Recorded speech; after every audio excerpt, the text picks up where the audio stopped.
ఈ అర్ధరాత్రి వేళ ఇక్కడికి కారణం ఉండే వచ్చాను డాక్టర్. రా సీత, కూర్చో. పర్వాలేదు డాక్టర్, మీరు నాకు సహాయం చెయ్యాలి. చెప్పు సీత, నీ సంతోషం కోసం ఏం చేయమన్నా చేస్తాను. మీ దగ్గర నా ఫోటో ఉండటం సమంజసం కాదు. అది ఇచ్చేసేయండి డాక్టర్. సీత, సీత, నాకు మిగిలింది ఆ ఫోటో మాత్రమే. నువ్వు ఉండవలసిన చోట నీ నీడ ఉంది, అది కూడా నాకు లేకుండా చేస్తావా? డాక్టర్, నేను ఇంకొకరి ఇల్లాలని, నన్ను మీరు పూర్తిగా మర్చిపోవాలి. తెగిపోయిన అనుబంధాల గుర్తులేమి మీ దగ్గర ఉండటం నాకు ఇష్టం లేదు. మీ మనసులో నా తలపే రాకూడదు. సీత, నేను కన్న కలలు, కట్టుకున్న కోటలు కూలిపోయాయి. నా ఊహలు, ఆశలు అన్నీ చెదిరిపోయాయి. నేనింకా సజీవంగా ఉన్నానంటే ఆ మధురస్మృతులే కారణం. డాక్టర్, మీ ఆనందాన్ని నాశనం చేసి మీ అశాంతికి కారణం నేనే అనుకుంటే అందుకు క్షమార్పణ కోరుకోవడానికి కూడా సిద్ధంగా ఉన్నాను. వద్దు సీత, వద్దు. ఇందులో నీ తప్పే వెలీదు. కరిగిపోయిన ఆశలు, జరిగిపోయిన గాథలు మర్చిపోలేక హృదయంలో దాచుకుని సతమతమవుతున్నాను. ఇది నా తప్పు. జరిగింది మర్చిపోవాలి డాక్టర్. ప్రయత్నించాను సీత, ప్రయత్నించాను. నా వల్ల కాలేదు. కలియటం, విడిపోవటం జీవితంలో సహజం. శాశ్వతంగా విడదీసే మృత్యువుకే కలగని మీరు ఇలా కావటం మంచిది కాదు. గాయానికి మందు వేదాంతం కాదు సీత. మానవ జీవిత పరమార్థం వలచి విలపించడమూ కాదు. డాక్టర్, ఎంతో మంది ప్రాణాలను కాపాడే మీ పవిత్రమైన వృత్తి, అందువల్ల మీకు వచ్చే పేరు ప్రతిష్టలు కేవలం ఒక ఆడదాని మూలంగా, అందులోనూ నా మూలంగా నాశనం అవుతుందని తలుచుకుంటే మానవ సమాజానికే నేనొక ద్రోహినయ్యానని బాధపడుతున్నాను డాక్టర్. మీ పాదాలంటే ప్రార్థిస్తాను, దయచేసి నన్ను మర్చిపోండి. సీత, నీలా నేను మనసు రాయి చేసుకోలేకపోతున్నాను. నీతికి కట్టుబడ్డ ఇల్లాలిగా నా జీవిత శేషం గడపాలనుకున్నాను. అదే నా జీవిత పరమార్థంగాను ధర్మంగాను భావించాను. డాక్టర్, మనసు ఒక పవిత్రమైన దేవాలయం. ఆ ఆలయంలో ఒకే ఒక దైవం ఉండగలడు. స్త్రీకి భర్తే దైవమన్న పరమ సత్యాన్ని నేను ఏనాటికి మర్చిపోలేను.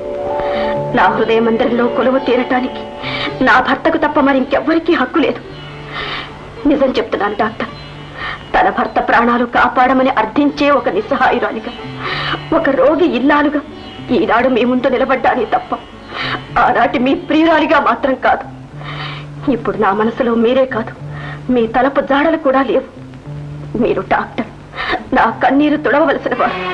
నా గౌరవాన్ని కళంకపరచకండి. సీత, మీరు నీతి పరులైతే, ఇతరుల క్షేమం కోరే మంచి గుణమే మీకుంటే నా ఫోటో మీ వద్ద ఉండటం చాలా తప్పు. అది నేను సహించను కూడా. సీత, ఇక్కడున్న డాక్టర్ చాలా మంచివారని, మర్యాదస్తులని అనుకున్నాను. కానీ చాలు సీత, చాలు.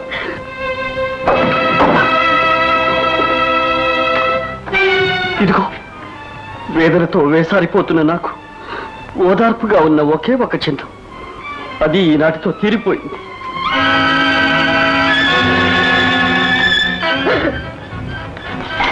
సీత, ఇప్పుడు నీకు తృప్తిగా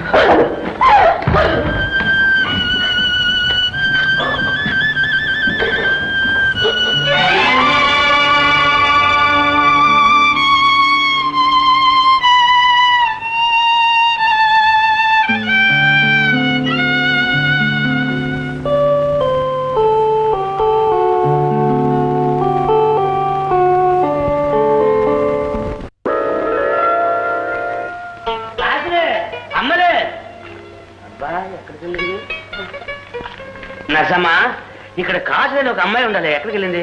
ట్రీట్మెంట్కి వెళ్ళింది. 1 గంట అవుతుంది రావడానికి. టీ కొట్టుకు గంట ఎదుగు అబ్బా.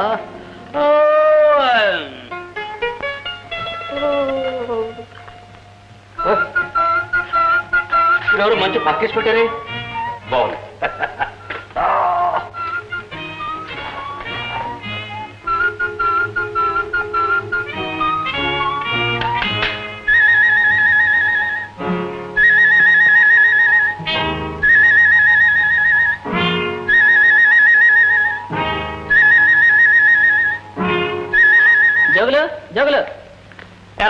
చిన్న సహాయం చేయి బాబు. ఏమిటి?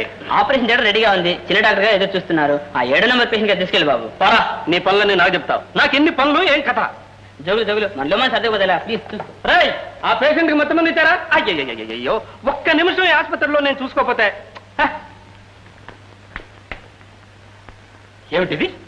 ఆపరేషన్ పేషెంట్ వరండాలో పడేసిపోయారు. వట్టి సోమారిపోతారు. చచ్చా, అంతా మనమే చూసుకోవాలి. అబ్బా, 7వ నెంబర్ ఎంత బరువు ఉన్నాడు? ఏమిటి, ఏం తిన్నాడో ఏమిటో.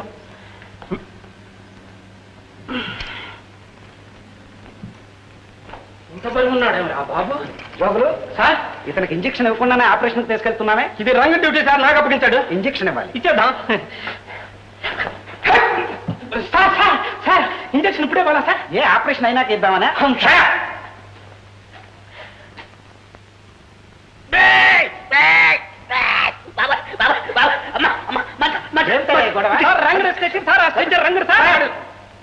7వ నెంబర్ రోగి. 7వ నెంబర్ రోగ్ కాదు సార్, 4వ నెంబర్ విజిటర్. ఈ కాసులు సార్. ఇక్కడికి ఎలా వచ్చావయ్యా? రాత్రి సంపూర్ణ రామాయణకి వెళ్ళారండి. సినిమా తెల్లారిపోయింది. ఇక్కడికి వచ్చాను, మా కాజులు లేదు. అందుకని ఈ మంచం మీద పోతున్నా. ప్రాణం ఎక్కడికో పోయింది. నిజంగానే పోయి ఉండేది. కడుపు కోచుండేవాళ్ళు. అమ్మో, కడుపు. అమ్మో, మొత్తం మంది ఇచ్చాం. ఎక్కడికైనా తీసుకెళ్లి పనిలో పెట్టు. టోపీ చేసు, ఇదంతా నువ్వే చేసు.